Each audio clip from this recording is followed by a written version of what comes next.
السلام عليكم ورحمة الله وبركاته. الحمد لله رب العالمين، والصلاة والسلام على أشرف الأنبياء والمرسلين نبينا محمد وعلى آله وصحبه أجمعين. أما بعد، የዕለተ እሁድ ዙልሒጃ 28 1436 የተለያዩ ነጥቦችን የምንዳሰስበት ፕሮግራማችን ከሲራ ወይም ከታሪክ ትምህርት እንደምንረዳው አላህ ሱብሓነሁ ወተዓላ ነቢዩ ሙሐመድን ሰለላሁ ዐለይሂ ወሰለም ከመላኩ በፊት የሰው ልጆች የነበሩበት ሁኔታ እጅግ በጣም የሚገርምና የሚያሳዝን ነበር። በጅህልና በግፍ አቅም ያለው አቅም ያሌለውን በመበደል ዘመድ ያለው ዘመድ ያሌለውን በመጨቆን የሚታወቅ ዘመን ነበር። የሰው ልጆች ስሜታቸውን የሚያመልኩበት ወቅትም ነበር። የሰው ልጆች አላህን በመካድ በእጃቸው የሚሰሯቸው ታቦቶችን የሚያመልኩበት፣ ኸምርን የሚጠጡበት፣ በዘርና በጎሳ ተከፋፍለው በየጊዜው የሚጋጩበት፣ አስተሳሰባቸውና ግንዛቤያቸውም ወርዶ ሴት ልጅን እስከነ ሕይወቷ የሚቀብሩበት ዘመን ነበር።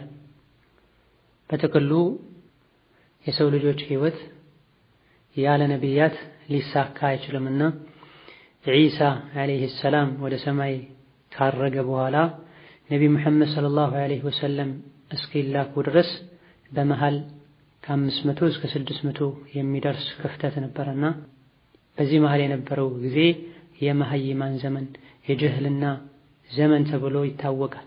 ሰዎች ስርዓት አልባ ሆነው ስሜታቸውን እየተከተሉ ያማራቸውን እያደረጉ ደስ ያላላቸው የደበራቸውን እየተዉ ከእንስሳ የማይሻል ህይወትን ኖረዋል። በስተመጨረሻ ግን አላህ ሱብሓነሁ ወተዓላ ነቢ ሙሐመድን ዐለይሂ ሰላቱ ወሰላም ልኳቸው ከጨለማ ወደ ብርሃን ወጥተዋል። ከውርደት ወደ ክብር ተሸጋግረዋል። ራሳቸውን ከውርደት አውጥተውም ከዙሪያቸው ያሉ ሰዎችን እነሱ ወዳሉበት ማዕረግና ሰላም፣ ደስታ ለመጥራት በቅተዋል። ነቢ ሙሐመድ ዐለይሂ ሰላቱ ወሰላም የእስላምን ብርሃን የእስላምን ፍትህ ይዘው ከመጡበት ጊዜ ጀምሮ የሰው ልጆች ማንነታቸውን በሚገባ ማወቅ ችለዋል። ነፍስያቸው የተከበረችውን ነፍስያቸውን በወንጀልና አላህን በሚያስቀይም ነገር ከማርከስ መራቅ ችለዋል። ነገር ግን ጊዜ በሄደ ቁጥር የሰው ልጆች ከቁርአን ከሐዲስ በራቁ ቁጥር ነቢ ሙሐመድ ዐለይሂ ሰላቱ ወሰላም ይዘውት የመጡትን መመሪያ ቸላ ባሉ ቁጥር በድጋሚ የመጀመሪያው አይነት በሽታ ይከሰት ጀምሯል።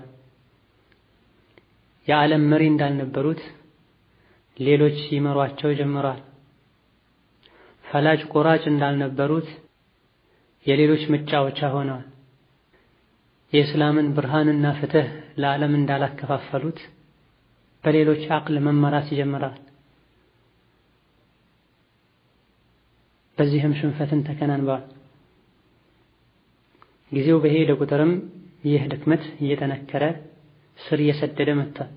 በነቢዩ ምክንያት በቁርአን ምክንያት ተገኝቶ የነበረው ክብር ተገኝቶ የነበረው የበላይነት እንዲጠፋ እንዲቀንስ ያደረገው በዋነኝነት የአላህን ሱብሓነሁ ወተዓላ ሕግ መጣስ ነው። የአላህና የረሱልን ሰለላሁ ዐለይሂ ወሰለም መመሪያ አለማወቅ ነው። በካፊሮችና በምዕራባውያን እንደዚሁ የእስላም የዲን ጠላት በሆኑ ሰዎች መደነቅና እነሱን መከተል፣ በዘር በጎሳ በሀገር መከፋፈልና ጭፍን ወገንተኝነት ነው።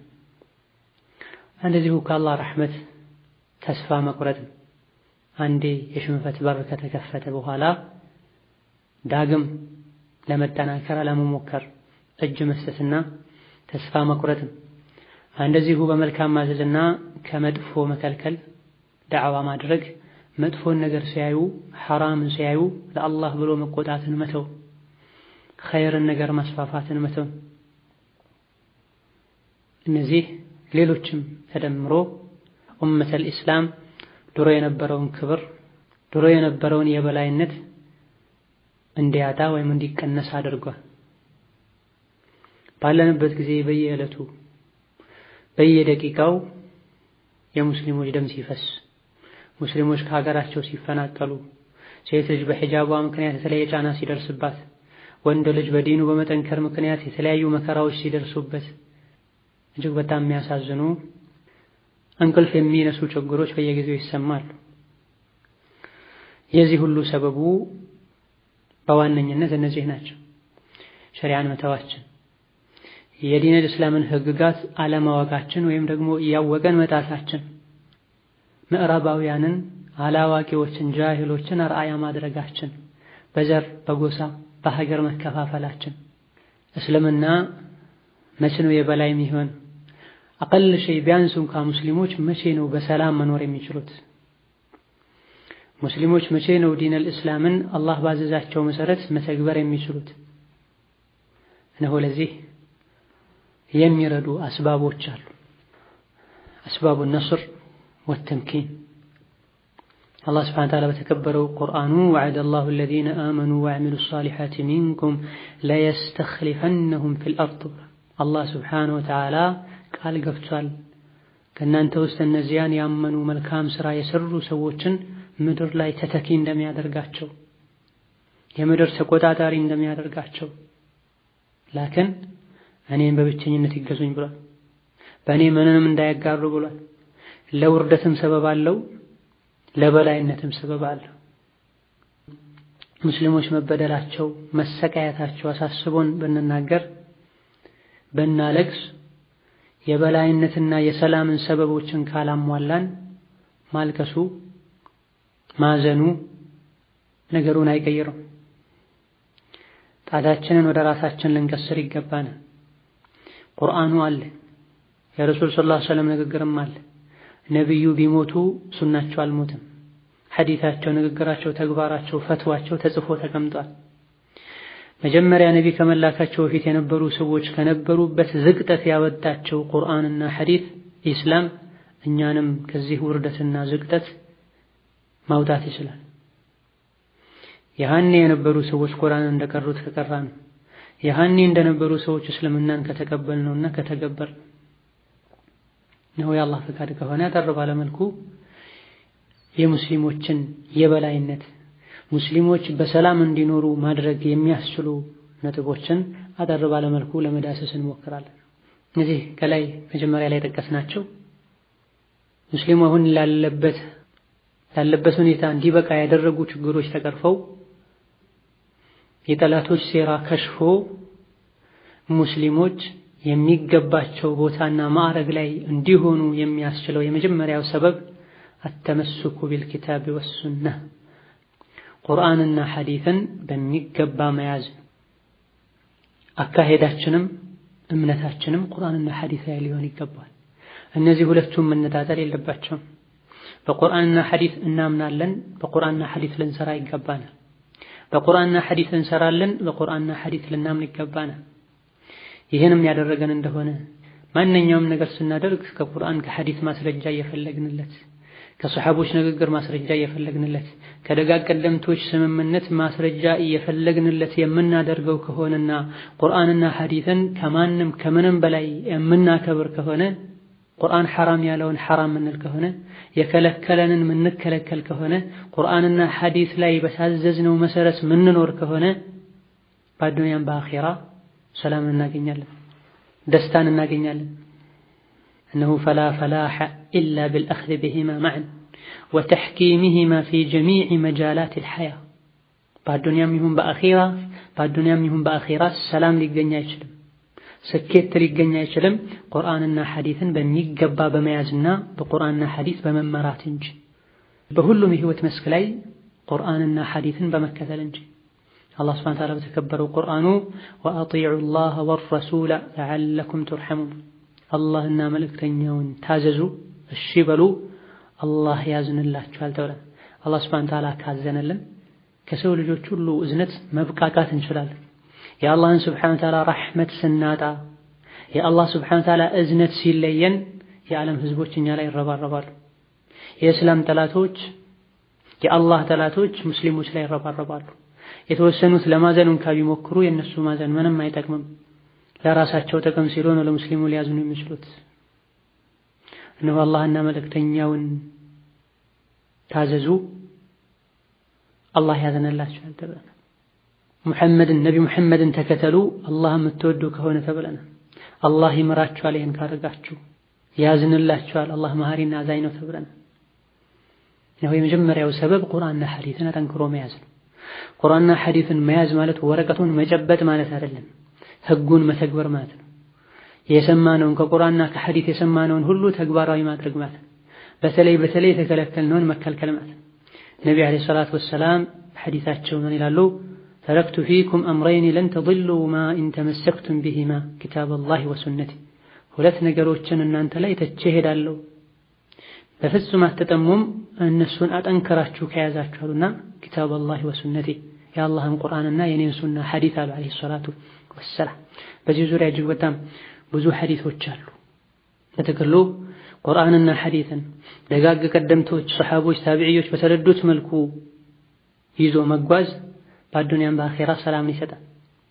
ቁርአንና ሐዲስን አጠንክሮ ከመያዝ አንዱ ከቁርአንና ከሐዲስ ጋር የሚጋጩ ነገሮችን እርግፍ አድርጎ መተው ነው። እርግፍ አድርጎ ከመተውም በተጨማሪ ኡማውን ከዚህ ማስጠንቀቅ ነው። ቁርአንና ሐዲስ ላይ የሌለ ነገር በሙሉ ሙስሊሞችን ወደ ኋላ ያስቀራል፣ ሙስሊሞችን ያደክማል እንጂ ሙስሊሞችን ሊረዳና ከፍ ሊያደርግ አይችልም። ከቢድዓ ልንጠነቀቅ፣ ከቢድዓ ልናስጠነቀቅ፣ የቢድዓን ጉዳይ ቸላንን ልል አይገባንም። ቢድዓው ምንም እንኳ ትንሽ ቢሆን፣ ምክንያቱም ትንሽ ነገር በትንሹ ጀምሮ ነው እያደገ የሚሄደው። ሰዎች ቢድዓን እያስፋፉ ወደ ቢድዓ እየተጣሩ ወደ ሽርክ እየተጣሩ ምንም ችግር የለውም ሙስሊሞች እስከሆኑ ድረስ። በዚህ ዙሪያ መናገር አንድነትን ይከፋፈላል ኢላኺሪ የምንል ከሆነ እስልምና ድክመቱ ይጨምራል፣ መበታተኑ የበለጠ ይጠናከራል እንጂ ነስር ሊመጣ አንድነት ሊመጣ አይችልም። ቁርአንና ሐዲስን ወዶ ማይቀበል ሰው በአካል ከኛ ጋር ቢሆንም ምንም ሊጠቅመን ሊረዳን አይችልም። አላህ ሱብሓነሁ ወተዓላ አላህና መልእክተኛውን ታዘዙ ይታዘንላችኋል ብሏል። የአላህ ረሕመት የሚመጣው አላህና መልእክተኛውን ስንታዘዝ፣ አላህና መልእክተኛው ያልሰሩትን ስሩት ብለው ያላዘዙትን በሰሐቦች ዘመን ያልተሰራውን ነገር እየሰራን ነስር ልንጠብቅ አይገባም። በል የሽንፈት የውድቀት ሰበብና መንስኤም የረሱልን ትእዛዝ መጣስ ነው፣ የአላህን መመሪያ መጣስ ነው። የኡሑድን ዘመቻ ታሪክ እናስታውሳለን። ይህችን ቦታ እንዳትለቋት፣ እኛ አሸንፈን ምርኮ እንኳ ስናነሳ ምርኮ ስንካፈል እንኳ ብታዩ ከዚህ ቦታ አትውረዱ፣ ጀርባችሁን ጠብቁ የተባሉ ሰዎች መጀመሪያ ሙስሊሞች አሸንፈው ካፊሮችን ሲያባርሩ አይተው ምን እናደርጋለን ከእንግዲህ ብለው በመውረዳቸው ሐምዛ ተገድሏል፣ ነብዩ ቆስለዋል፣ ደማቸው ፈሷል፣ ብዙ ሰሐቦችን አተዋል። የረሱልን አንድ ትእዛዝ በመጣስ ምክንያት ማለት ነው። ባለንበት ጊዜ የተለያዩ የቢድዓ አይነቶች የሽርክ አይነቶች የተስፋፉ ከዚሁ ጋር አንድነት የበላይነት ይመጣል ብሎ መጠበቅ ስህተት ነው፣ አለማወቅ ነው። ረሱሉ ሰለላሁ ዐለይሂ ወሰለም በሐዲታቸው ቢድዓ በሙሉ ጥመት ነው ብሏል። ከጥመት ጋር የአላህ ነስር ሊመጣ አይችልም። ኢዘን የመጀመሪያው ሰበብ ቁርአንና ሐዲስን አጠንክሮ መያዝ፣ በቁርአንና በሐዲስ በሚገባ ማመን፣ ቁርአንና ሐዲስን የህይወት መመሪያ ማድረግ፣ ከቁርአንና ከሐዲስ ጋር የሚጋጩ ነገሮችን በሙሉ እምነትም ይሁን ተግባር መራቅና መጠንቀቅ የመጀመሪያውና አንደኛው ዋነኛው የሰላም የበላይነት የነስር ሰበብ ነው። ራሳችንንም ከዚህ ነጥብ አንፃር ልንፈትሽ ይገባናል።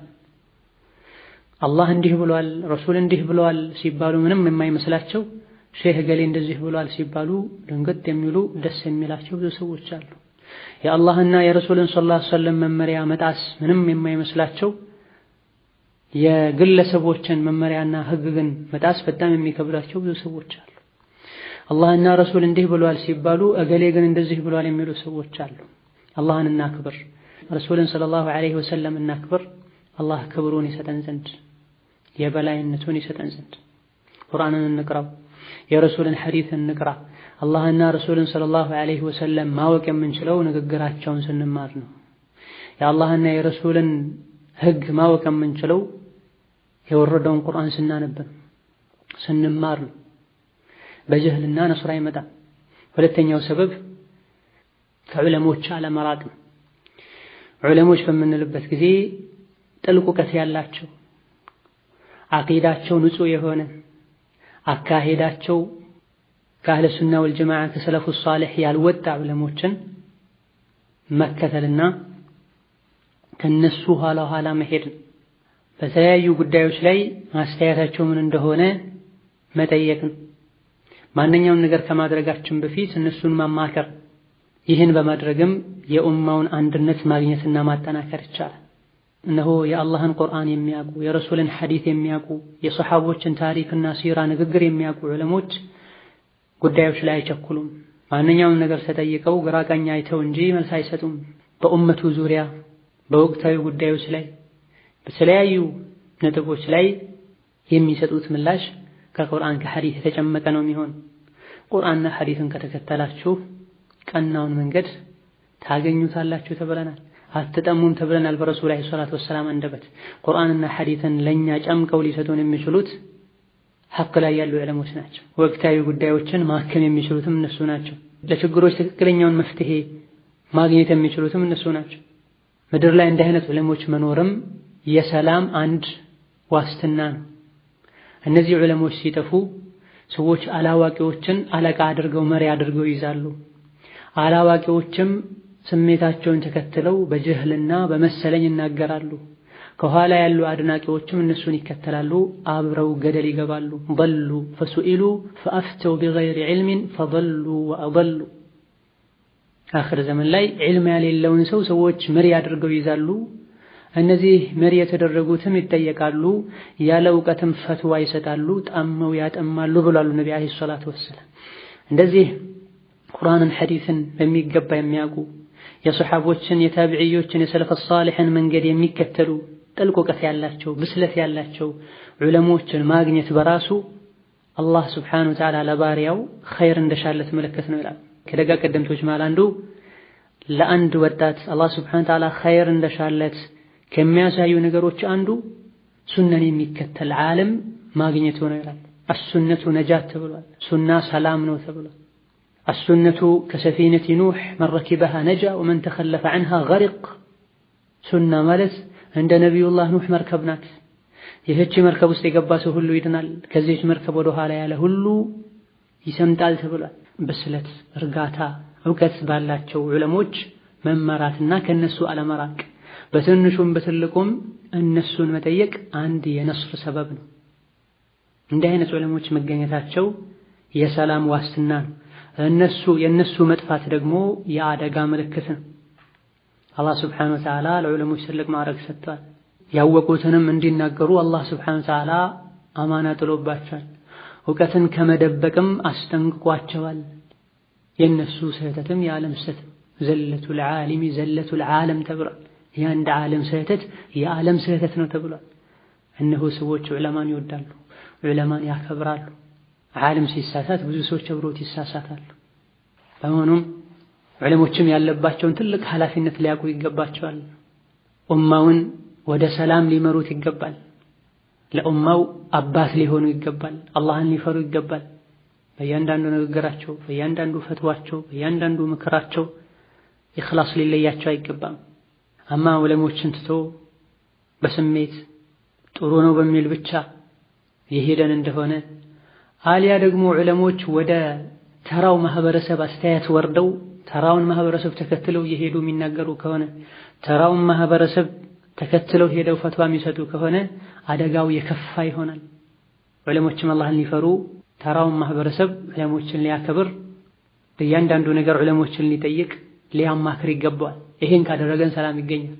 የዲን እስላም ጠላቶችም ይሄን ተረተው ኡመቱን ለመበታተን ሲፈልጉ ቀድሞ ዑለሞችን ይመታሉ፣ የዑለሞችን ስም ያጠፋሉ። ህዝቡ ዑለሞችን እንዳያከብርና ከነሱ እንዳይጠጋ ያደርጋሉ። የሙስሊሙን ማህበረሰብ አኽላቅና ስነ ምግባር ማበላሸት ከፈለጋችሁ 3 ነገሮችን ቀድማችሁ አጥፉ፣ ለሶስት ነገሮች ያላቸውን አመለካከት ቀይሩባቸው ይላሉ። ከዚህ አንዱ ዑለሞች ናቸው። ህዝቦች ከዑለማቸው ዙሪያ ከከበቡና ዑለሞችም አላህን ፈርተው በቁርአን በሐዲስ ህዝቡን ከመሩ ኡማው አንድ ይሆናል፣ ሰላምና የበላይነት ይገኛል። ይህ ግን ካልሆነ የጠላት መጫወቻ እንሆናለን። ሶስተኛው ሰበብ የደጋ ቀደምቶችን ታሪክ ማጥናት ነው። እነሆ ሙስሊሞች ትልቅ ታሪክ አላቸው። ታሪካቸውን ፍትሃዊ ሆነን ከንጹህ ምንጮች ያነበበን እንደሆነ ከታሪካቸው ትልቅ ትምህርት እንወስዳለን። ስናነብ ለመዝናናትና ለመጽናናት ሊሆን አይገባውም። ወኔ እንዲኖረን፣ ቆራጥ እንድንሆን፣ የጥንት ሙስሊሞች ጥንካሬያቸውን ከየት እንዳገኙት፣ የጥንት ሙስሊሞች አንድነትን ከየት እንዳመጡ፣ የጥንት ሙስሊሞች ፈተናዎችን እንዴት ሊቋቋሙ እንደቻሉ ለማወቅ በሚል ንያ የደጋ ቀደምቶችን ታሪክና ሲራ ልናነብ ይገባናል። በቁጥር ዝቅተኛ ሆነው በመሳሪያ ኃይል ደካማ ሆነው ሳለ ብዙ ሀገሮችን በእስላም ቁጥጥር ስር አድርገዋል። ምንድነው ሚስጥሩ? ብዙ ሀያላን የሚባሉ ሀገሮች እጅ ሰጥተው መተዋል። ሰበቡ ምንድነው? ምስጢሩ ምንድነው? አንድና አንድ ነው። ነሰሩላህ ፈነሰረሁም ወዐዙ ልእስላም ፈአዐዘሁም ላሁ ቢሂ። ይህ ነው ጀዋቡ። የአላህን ስብሓነሁ ወተዓላ ሸሪዓ ረዱ፣ አላህም ስብሓነሁ ወተዓላ ረዳቸው። እስላምን ከፍ አደረጉት፣ የበላይ ያደረጉ፣ በእስላም ኮሩ፣ አላህም ስብሓነሁ ወተዓላ በእስላም የበላይነትን ሰጣቸው። ነው ታሪካቸውን እናንብብ፣ ሲራቸውን እንቅራ። ስንቀራ ስናነብም ከትክክለኛ ምንጮች ይሁን በሰነድ ከተጻፉ ደጋግ ቀደምቶች ከቁርአንና ከሐዲስ ጨምቀው ከጻፏቸው መጽሐፎች ይሁን ማን እንደጻፈው ያልታወቀ ከአህለ ሱና ወልጀማዓ መድረሳ ሳይሆን ከሌላ መድረሳ ተምሮ የመጣ ሰው የጻፈውን ከራፊዳዎች ከአይሁዶች ተለቃቅሞ የመጡ ነገሮችን አምጥቶ ስንት ሰሃባን የሚሰድቡ፣ ስንት ሰሃባን ሙናፊቅ የሚሉ፣ ስንት ሰሃባን በተለያዩ ነገሮች የሚጠረጥሩ ጽሑፎችን ያካተቱ መጽሐፍትን ከማንበብ እንራቅ፣ እንጠንቀቅ። ይህ ከደጋ ቀደምቶች ታሪክ ቅድም የጠቀስናቸው ነገሮችን እንድንማር ሳይሆን እነሱን እንድንተች፣ እነሱን እንድንዘልፍ፣ እኛም ለምናየው ነገር እጅ እንድንሰጥ ያደርገናል። ረሱል በተለይ ሰሃቦችን ከመዝለፍ ሰሃቦችን ከማንቋሸሽ ልንርቅ ልንጠነቀቅ ይገባል። ነብዩ አለይሂ ሰላቱ ወሰላም ሰሃቦችን አትንኩ ብሏል። ጋራን ያካክል ወርቅና ብርም ከሰደቃ ብትሰጡ ከሰሃቦች መሃል ተራ ምግብ ወይም ተራ እህል የሰጠውን ያክል አጅር አታገኙም ብሏል። ይሄንም ያሉት ለሰሃቦቻቸው ናቸው። ቀድመው የሰለሙ አሳቢቁን አልአወሉን የሚባሉ ሰሃቦችን አትንኩ፣ እናንተ ሙተአኺሮች ከኋላ የመጣችሁ ሰሃቦች ብሏል። ተራው ነብዩን ያላየው አኽር ዘመን ላይ የመጣው ሰውሳ የሰሃቦችን ማድረግ ሊያገኝ ሊደርስ አይችልም። ወከዛሊክ ቁሩን አልኡላ ላይ የነበሩ በተከሉ የሙስሊሞችን ታሪክ ስናነብ ምን እንደምናነብ እንወቅ፣ ማን እንደጻፈው እንወቅ። አራተኛው ሰበብ ሙስሊሞች የበላይ እንደሚሆኑ አላህ ሱብሓነሁ ወተዓላ ነስርን እንደሚሰጠን ድልን እንደሚሰጠን ሁሌ መገመትና ማሰብ ይኖርብናል። እስላም የበላይ እንደሚሆን ሙስሊሞች የበላይ እንደሚሆኑ የሚያሳዩ ብዙ ሐዲሶች መጥተዋል። ይህም በተስፋ መጠበቅ አላህ ሱብሓነሁ ወተዓላ ሁወ الذي أرسل رسوله بالهدى ودين الحق ليظهره على الدين كله ولو كره المشركون። ሙሽሪኮችን ቢጠሉ ካፊሮችን ቢጠሉ ዲንን አላህ ይፋ አድርገዋል፣ የበላይ ያደርገዋል ብሎ በዚህ ዙሪያ ሙፈስሮች ብዙ ተናግረዋል። የነብዩ ሰለላሁ ዐለይሂ ወሰለም ሐዲሶችን በዚህ ዙሪያ እጅግ በጣም ብዙ ናቸው። ምንም ፈተናው ቢበረታ ኡማው ላይ አደጋ ቢፈራረቅ መጨረሻ ላይ እስላም ተመልሶ ያገግማል፣ የበላይ ይሆናል። ተውባን ረዲየላሁ ዐንሁ ወአርዳህ ከረሱል ሰለላሁ ዐለይሂ ወሰለም ባስተላለፉት ሐዲስ ኢማሙ ሙስሊም እንደዘገቡት ኢነላህ ዘዋሊየ አልአርድ ፈረአይቱ መሻሪቀሃ ወመጋሪበሃ ወኢነ ኡመቲ ሰየብሉጉ ሙልኩሃ ማ ዙዊየ ሊ ሚንሃ። አላህ ሱብሓነሁ ወተዓላ ምድርን ጠቀል አድርጎ አሳየኛል፣ ምስራቁንም ምዕራቡንም አየኋል። የኡመቶቼ ንግስናና የበላይነትም ካየሁት ሁሉ ይደርሳል፣ ምስራቅና ምዕራብን ያዳርሳል በማለት ረሱል ሰለላሁ ዐለይሂ ወሰለም ተናግረዋል። በሌላኛውም ሐዲታቸው ለየብሉገነ ሃዘል አምሩ ማ በለገ ሌይሉ ወነሃር ወላ የትሩኩ ላሁ ዐዘ ወጀል በይተ መደሪን ወላ ወበሪን ኢላ አድኸለሁ ላህ። ይህ ጉዳይ አሉ የነቢዩ ጉዳይ ምን እንደሆነ ይታወቃል። ዳዕዋ ነው፣ ተውሂድ ነው፣ እስላም ነው። ይህ ጉዳይ ሌሊት ቀንና ሌሊት ከደረሱበት ሁሉ ይደርሳል። አዱንያ ላይ ቀንና ሌሊት ያሌለበት የለም። ከእያንዳንዱ ቤት ውስጥም ይገባል። እንደው የሚዋረደው ተዋርዶ የሚከብረውም ከብሮ እስላም እያንዳንዱ ሀገር ይደርሳል። አላህ ሱብሓነሁ ወተዓላ እስላምና ሙስሊሞችን የበላይ ያደርጋል፣ ኩፍርና ክህደትንም የበታች ያደርጋል በማለት ረሱል ሰለላሁ ዐለይሂ ወሰለም ተናግሯል። እንዲህ አይነት ንሱሶችን እያስታወሱ ምንም ግፉ ቢበረታ አደጋው ቢሰፋ ሙስሊሞች ቢሰቃዩም ኢንሻአላህ አንድ ቀን ነስሩ ይመጣል። አላህ ሱብሓነሁ ወተዓላ ቃሉን አያፈርስም ልንል ይገባናል። ነገር ግን ሸርጡን ልናሟላ ይገባናል። ቅድም መግቢያ ላይ እንዳልነው ያዕቡዱነኒ ላ ዩሽሪኩነ ቢ ሸይአ ምድር ላይ ተተኪ ያደርጋቸዋለሁ የበላይ ያደርጋቸዋለሁ ግና ይገዙኝ ያምልኩኝ በእኔ ማንንም ምንንም እንዳያጋሩ ብሎ አላህ ሱብሓነሁ ወተዓላ። አምስተኛው ሰበብ ተስፋ ከመቁረጥ መጠንቀቅ ነው። ተስፋ ከመቁረጥ መጠንቀቅ በተለያዩ ሀገሮች ላይ የሙስሊሞችን ስቃይ፣ የሙስሊሞችን መከራ፣ የሙስሊሞችን ሰቀቀን ማየታችን መስማታችን እጅግ በጣም ያሳዝናል፣ ሰላም ይነሳል። ይህ ከአላህ ረሕመት ተስፋ እንድንቆርጥ ሊያደርገን አይገባም። ሐታ ኢዘ ስተይአሰ ሩሱል ወظኑ አነሁም ቀድ ኩዚቡ ጃአሁም ነስሩና ፈኑጅየ መን ነሻእ። ነቢያት እንኳ የተለያዩ መከራዎችና ሙሲባዎች ሲበረቱባቸው ተስፋ ሊቆርጡ ሲደርሱ ከእንግዲህ መላ የለም ሲሉ ጃአሁም ነስሩና ነስሩ መጣላቸው፣ የአላህ ድል መጣላቸው። ፈኑጅየ መን ነሻእ አላህ ሱብሓነሁ ወተዓላ የፈለጋቸው ሰዎችንም ነጃ ወጣቸው። ነቢያት እንኳ መከራው በዝቶባቸው ከፋቱና ስቃዩ ረዝሞባቸዋል።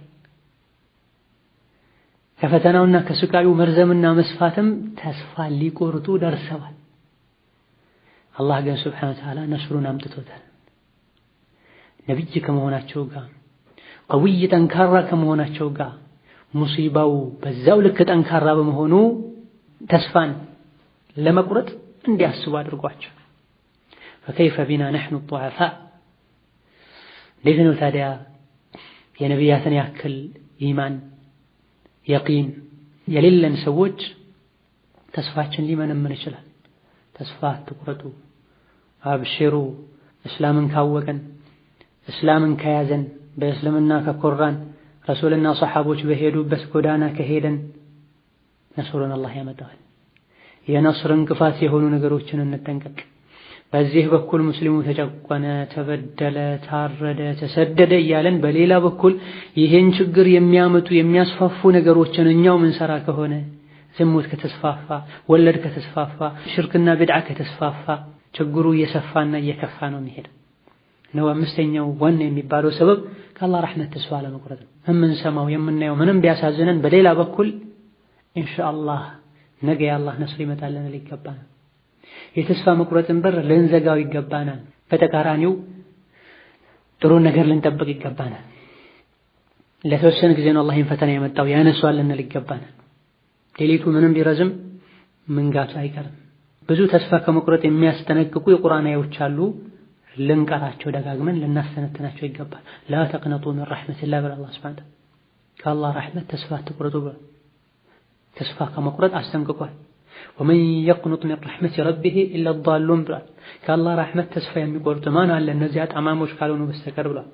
ላ የይአሱ ሚን ረውሒላህ ኢላ አልቀውሙል ካፊሩን። ከአላህ እርዳታ ተስፋ አይቆርጡም ከሃዲያን እንጂ ብሏል አላህ ሱብሓነሁ ወተዓላ። ከአላህ ረሕመት ተስፋ አንቁረጥ። ከሽንፈት በኋላ ድል እንዳለ ልናምን ይገባል።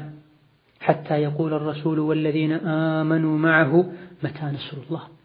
መከራው ስቃዩ በዛ ልክ አደረሰ የአላህ መልእክተኛና ከሱ ጋር ያሉ ሰዎች እስኪሉ ድረስ ምን አሉ? መታ ነስሩላህ፣ እንደው አላህ ነስር እንዳለ ድል እንዳለ ሙእሚኖችን እንደሚረዳ ነግሮናል። ታዲያ መች ነው ይህ ነስር እስኪሉ ድረስ አላ ኢነ ነስረላሂ ቀሪብ። ስሙ ሰዎች ሆይ አዋጅ የአላህ ስብሓንሁ ወተዓላ ነስር ድል ቅርብ ነው። ሊፈትነን ግን መሃል ላይ የተለያዩ ነገሮች ይከሰታሉ።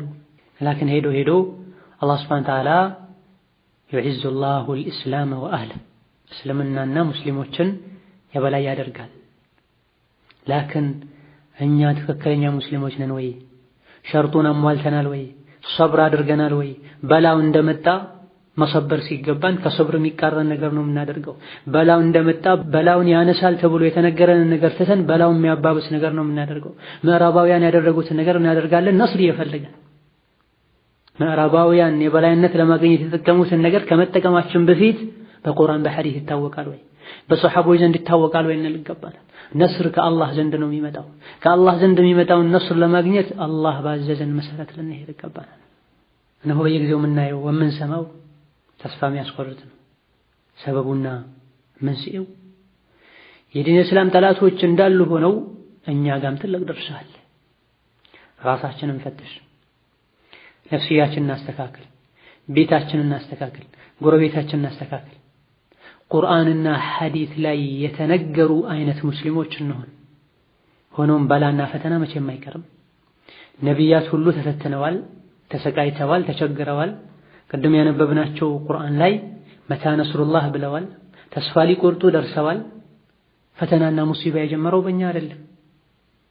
ይሄንም ልብ ልንለው ይገባናል።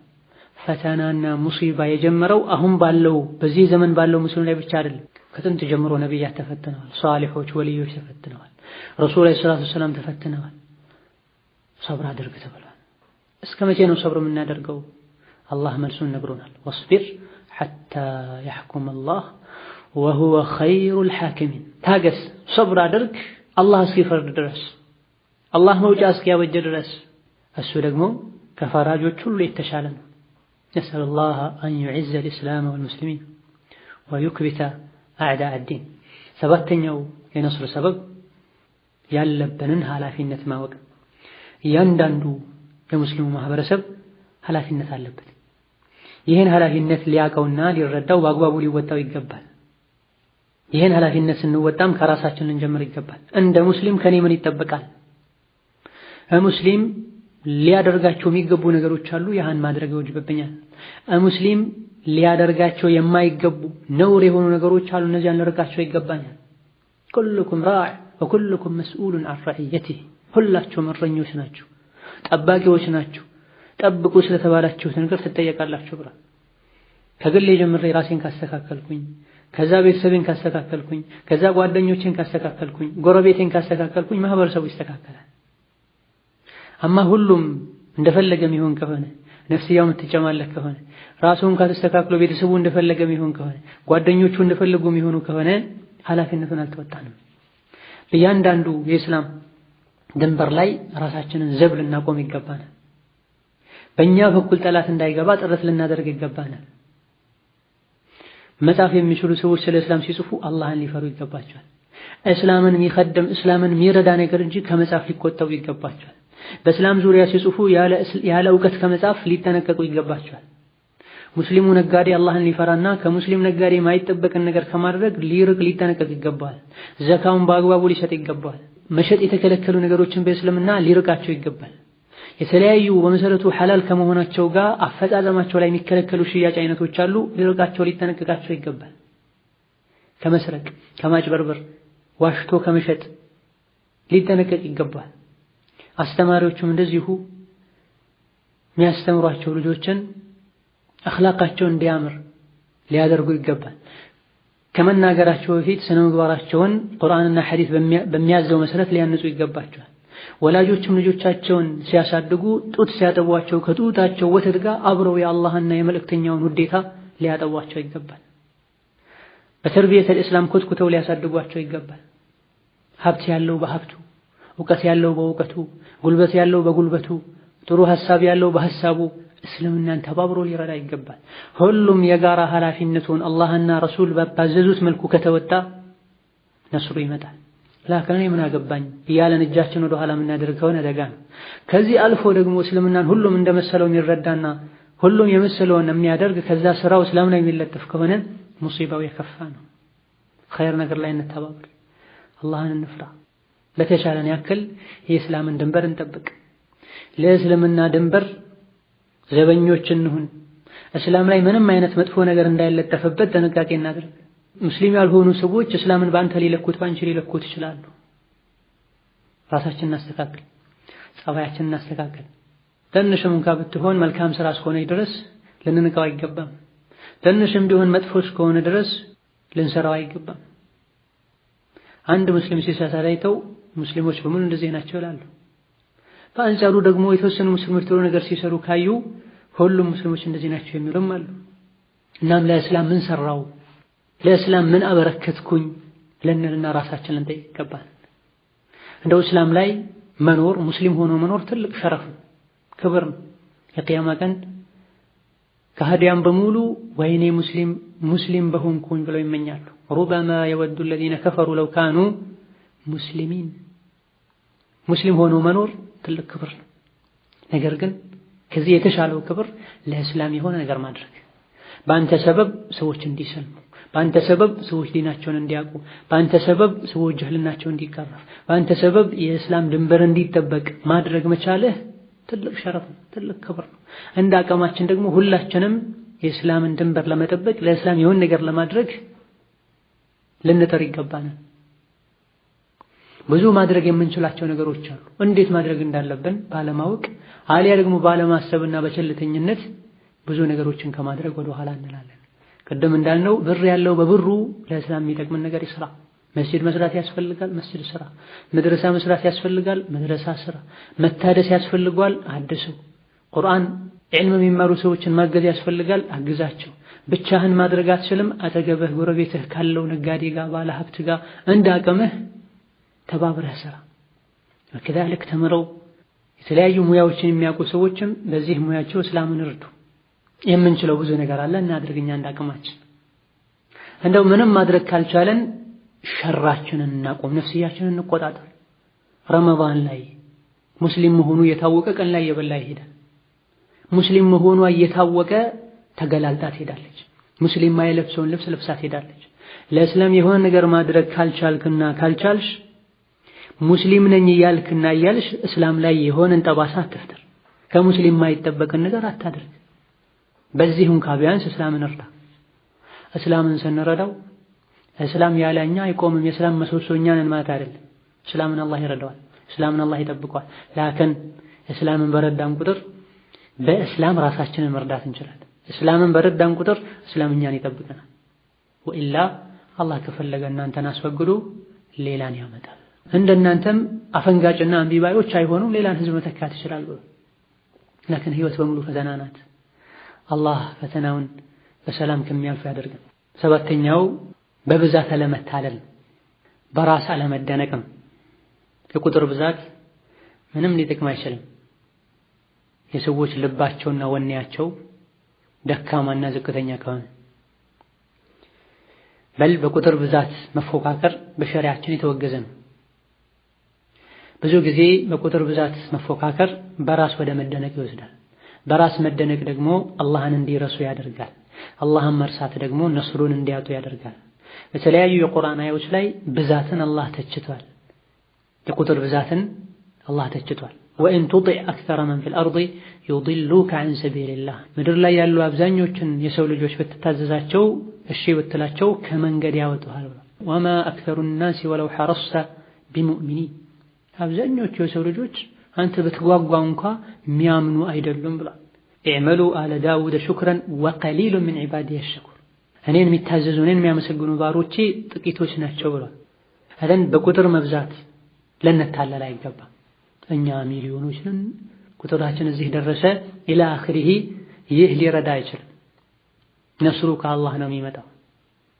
አላህ ስብሓነሁ ወተዓላ የሚነስረን በኢማናችን ልክ ነው፣ በዐቂዳችን ልክ ነው። ረሱል ዓለይሂ ሰላቱ ወሰላም በድር ዘመቻ ላይ ከካፊሮች ጋር ከሙሽሪኮች ጋር ሲጋፈጡ የሙስሊሞች ቁጥር ስንት ነበር? ኡሑድ ላይስ የሙስሊሞች ቁጥር ስንት ነበር? በአንጻሩ ደግሞ የሑነይን ዘመቻ ቀን የሙስሊሞች ቁጥር ስንት ነበር? ከመቼውም በላይ ቁጥራቸው ብዙ ሆኖ ሑነይን ዘመቻ ላይ ብዙ መከራዎችና ስቃዮችን ተጋፍጠዋል ሙስሊሞች። ወየውመ ሑነይን ኢዝ አዕጀበትኩም ከትረቱኩም ፈለም ቱግኒ ዐንኩም ሚነላሂ ሸይአን ወዳቀት ዐለይኩሙል አርዱ ቢማ ረሑበት ሱመ ወለይቱም ሙድቢሪን። የሑነይን ዘመቻ ቀን ብዛታችሁ ደነቃችሁ። ዛሬማ በቁጥር ማነስ አንሸነፍም ብላችሁ ነበር። ፈለም ቱግኒ ዐንኩም፣ ምንም አልጠቀማችሁ። ይልቁንስ ምድር ሁሉ ጠበበቻችሁ ጀርባችሁንም ሰጥታችሁ ሸሻችሁ። በቁጥር ብዛት ልንታለል አይገባም። ነስሩ ምን ዒንዲላህ ነው የሚመጣው። ተውባን ባስተላለፉት ሐዲስ ረሱል ሰለላሁ ዐለይሂ ወሰለም ዩሸኩ አን ተዳዓ ዐለይኩሙል ኡመሙ ሚን ኩሊ ኡፉቅን ከማ ተዳዓ አልአከለቱ ዐላ ቀስአቲሃ ህዝቦች ከየቦታው ተጠራርተው ተሰብስበው እናንተ ላይ ይሰበሰባሉ፣ ይረባረባሉ። ልክ የተራቡ ሰዎች የምግብ ገበታ ላይ እንደሚረባረቡት። ያ ረሱላላህ አሚን ቂለቲን ቢና የውመኢዝ ያኔ እኛ በቁጥር አንሰን ነው እንዴ ህዝቦች እንደዚህ እኛ ላይ የሚረባረቡት? ስቃይና መከራ የሚፈራረቅብን፣ ሰላም የምናጣው፣ ሙስሊም ስለሆነ ብቻ የተለያየ ነገር የሚለጠፍበት፣ ከሀገሩ የሚሰደደው፣ የሚታሰረው፣ የሚደበደበው፣ የሚገደለው፣ ይሄ ሁሉ መከራ የሚደርሰው ሙስሊሞች በቁጥር አንሰው ነው? ቃለ ነብዩ አሉ አንቱም ከሲር፣ ኧረ እናንተ ብዙ ናችሁ አሉ። ነገር ግን ተኩኑነ ጉታአን ከጉታኢ ሰይል፣ የቁጥር መብዛት ምን ያደርጋል? የኢማን ጥንካሬ ካሌለ፣ ጠንካራ ሙስሊም ካልሆኑ ጉታ ከጉታኢ ሰይል፣ ጎርፍ ይዞት እንደመጣ ግሳንግስ ናቸው። በዲኑ በተውሂዱ በኢማኑ ጠንካራ የሆነ ሰው ካሌለ ብዙ በሺዎች በሚሊዮኖች የሚቆጠሩ ለዲናቸው ማይቆረቆሩ ለዲናቸው ማይቆጩ አላህን የማያውቁ ረሱልን የማይከተሉ ስመ ሙስሊሞች መኖራቸው ምንም ፋይዳ የለውም። ወዩንተዘዑ አልመሃበቱ ሚን ቁሉቢ ዐዱዊኩም፣ ጥላቶቻችሁ ዘንድ የእናንተ ፍርሃቻ ከልባቸው ይወጣል፣ ውስጣችሁ ላይም ወሃን ይገባባቸዋል። ወመል ወሃኑ ያ ረሱላላህ አሏቸው። ወሃን ምንድነው ብለው ሲጠይቋቸው ሑቡል ሐያቲ ወከራሂየቱል መውት፣ ህይወትን መውደድ ሞትን መጥላት አሉ ረሱል ሰለላሁ ዐለይሂ ወሰለም። ህይወትን ስንወድ ለመኖር ብለንም ሪባ ስንበላ፣ ለመኖር ብለን ስንሰርቅ፣ ለመኖር ብለን ስንዋሽ፣ ለመኖር ብለን አላህ ማይወደውን ከስብ ስንከስብ፣ ሴት ልጅ ለመዝናናት ብላ ሒጃቧን ስትጥል፣ የባሏን ሐቅ ሳትጠብቅ፣ የወላጆቿን ሐቅ ሳይጠብቁ ሰዎች እንደፈለጉ ብቻ ተደስተው ለመኖር ሲፈልጉ ሞትን ይጠላሉ። ሞትን ሲጠሉ ደግሞ ለመኖር ብለው የተለያዩ ነገሮችን ያደርጋሉ። ሁለቱም የተያዙ ናቸው። ይሄኔ አላህ ሱብሓነሁ ወተዓላ ውርደትን ያከናንባቸዋል። ከዲኔ ምንም አላስቀድምም ከአላህ ማንንም አላስበለጥም ብለው ጠንከር ቢሉ ግን አላህ ያከብራቸዋል። አላህ ያከበረውን ሰው ማንም ሊያዋርደው አይችልም። የጠላቶች መጫወቻ አይሆንም ነበር። ይተን ሙስሊሞች እንደዚህ ሆኑ፣ ሙስሊሞች ሀገር እንደዚህ ተከሰተ ስንል ነፍስያችንን ፈትሻት ይገባል። ለምን ልንል ይገባል። የሪባ ማዕት የወለድ ማዕት የት ነው ያለው? ማን ጋር ነው ያለው? ውሸትና መቀኝነት የት ነው ያለው? ሐሜት የት ነው ያለው? እክትላጥና ዝሙት የት ነው ያለው? ማን ጋር ነው ያለው? ካፊሮች ጋር እንዳለ ሁሉ ሙስሊሞች ጋር ይስፋፋ ጀምሯል። ከዛ በፊት ሽርክና ቢድዓ ይስፋፋ ጀምሯል። በእስላም ስም ሽርክን የሚያስፋፉ፣ በእስላም ስም በሱና ስም ሐታ ቢድዓን የሚያስፋፉ ሰዎች መጥተዋል።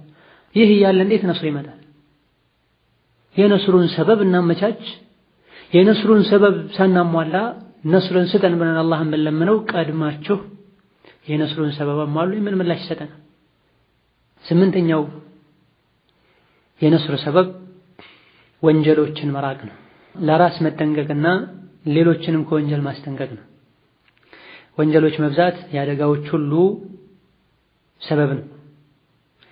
የአላህን ረሕመትም ለመነፈግ ትልቅ ምክንያት ነው። የኸይር በርንም የሚቆልፍ ነው።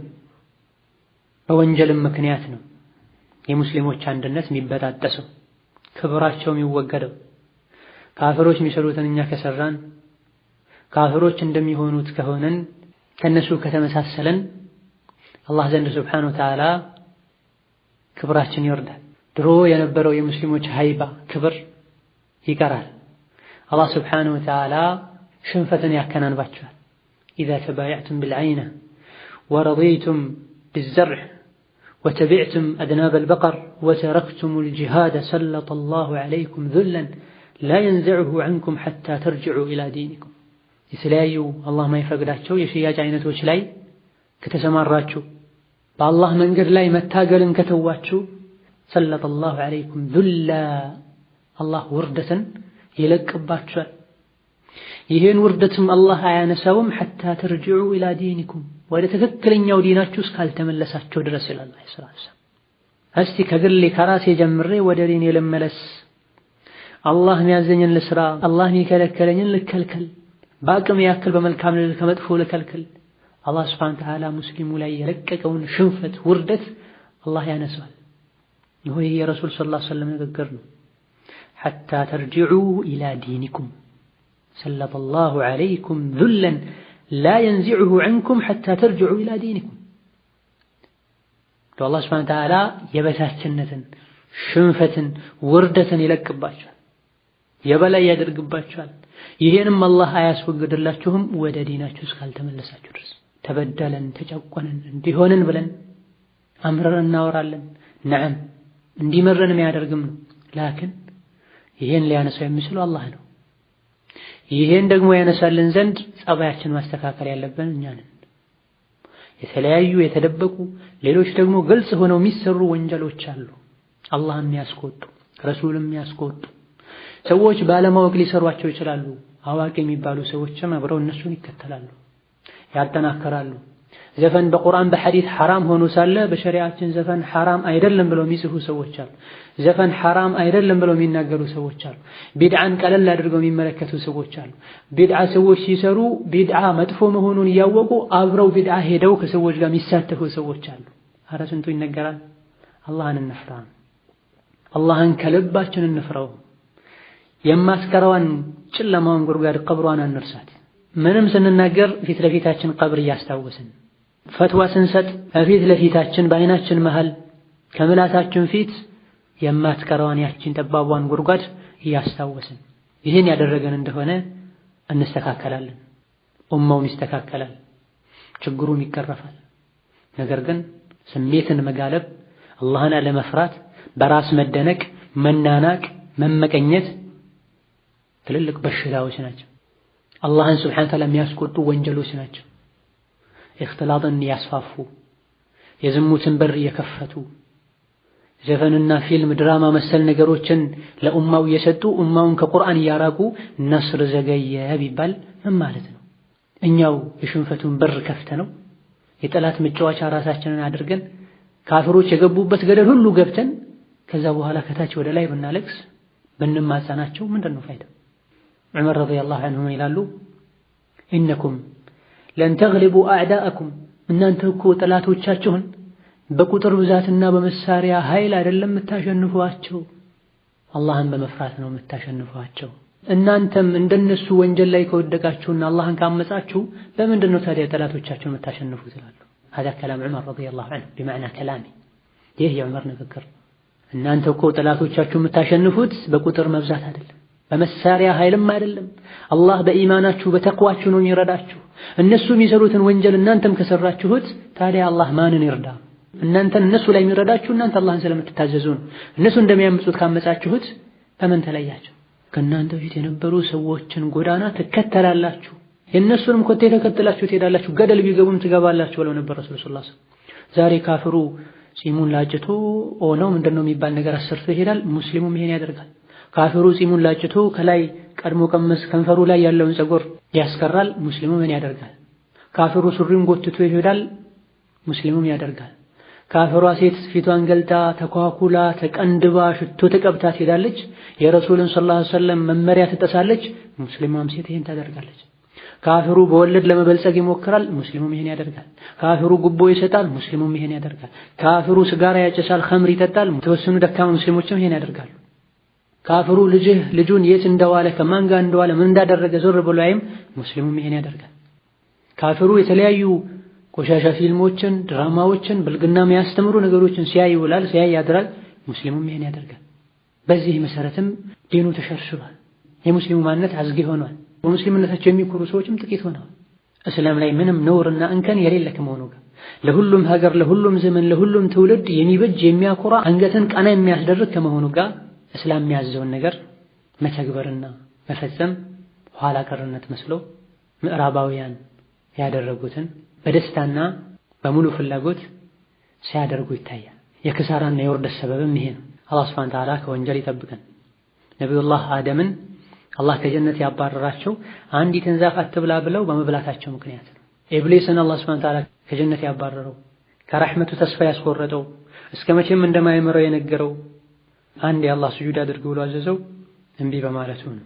ቅድም እንደጠቀስነው ኡሑድ ዘመቻ ቀን ከዚህ ቦታ ንቅንቅ አትበሉ የተባሉ ሰዎች ይሄን መመሪያ ጥሰው በመውረዳቸው ነብዩ ጥርሳቸው የተሰበረው።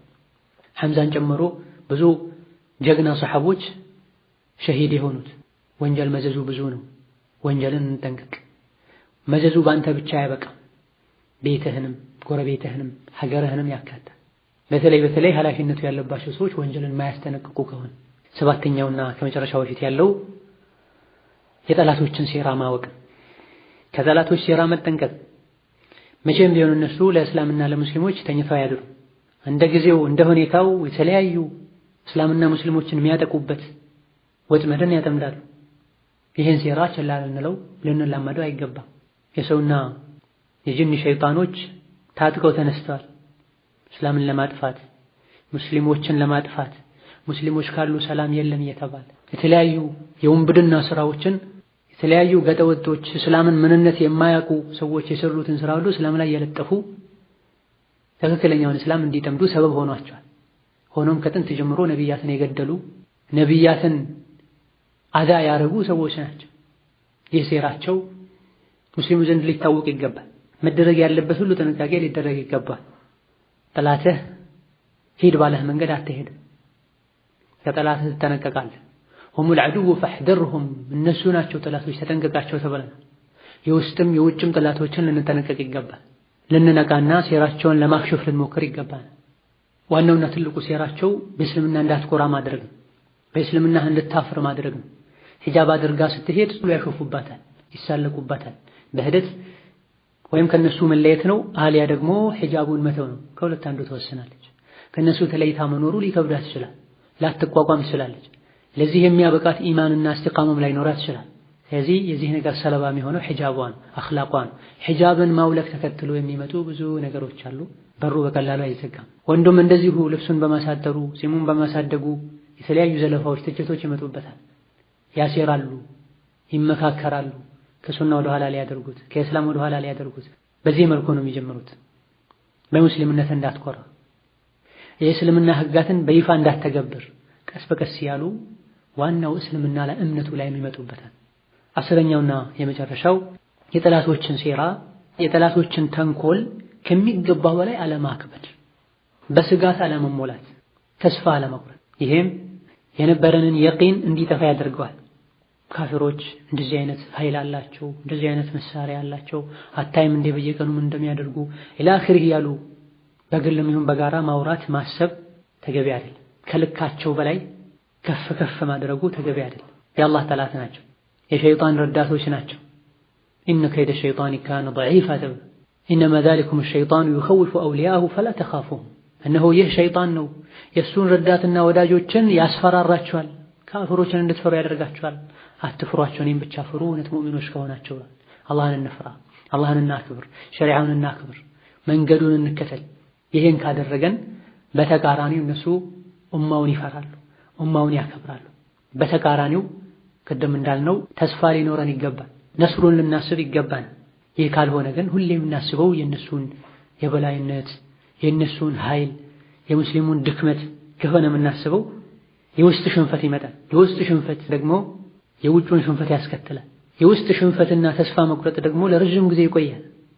የአካሉ ወዲያው ያገግማል፣ ቀላል ነው። ውጫዊ አካል ላይ ያለው ጉዳትም አይሰማም፣ መቋቋምም ይቻላል። ውስጥ ላይ ግን ሽንፈት ካለ የበታችነት ካለ ነገሩ ይከፋል። በእስልምና እንዳይጠነክሩ ያደርጋል።